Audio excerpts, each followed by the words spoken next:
मेरे प्रिय, मेरे वत्स, मैं यूनिवर्स हूँ और आज अपना ये दिव्य संदेश मैं तुम तक इसलिए भी भेज रहा हूँ।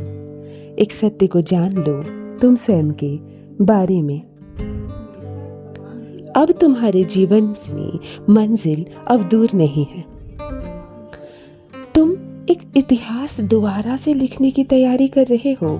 याद करो मेरे प्रिय, एक बड़ी सफलता तुम्हें तुम्हारे जीवन में प्राप्त हुई थी, जिसके पीछे तुम्हें बहुत अधिक संघर्ष करना पड़ा था। संयम है तुम्हारे भीतर, श्रद्धा है तुम्हारे भीतर।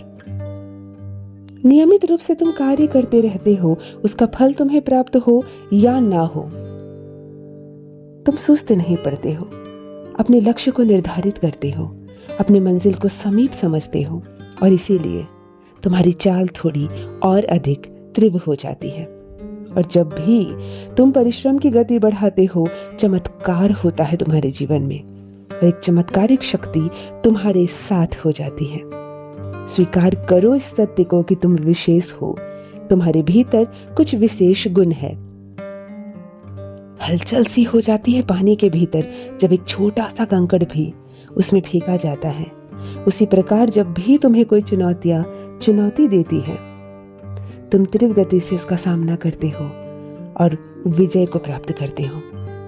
यही तुम्हारे भीतर का सत्य है और यही कारण है कि जीवन में तुम अपार सफलता को प्राप्त करोगे। शीघ्र ही तुम्हें तुम्हारी मंजिल प्राप्त होगी। तुम्हारे मन में उठा हर एक प्रश्न स्वयं से उत्तर तलाश करेगा। तुम्हारे भीतर की आंतरिक शक्तियां अब जाग उठेगी। बहुत सारे मित्र बनेंगे, बहुत सारा लाभ होगा, मन प्रसन्नता से भर जाएगा, उमंग ही उमंग होगा।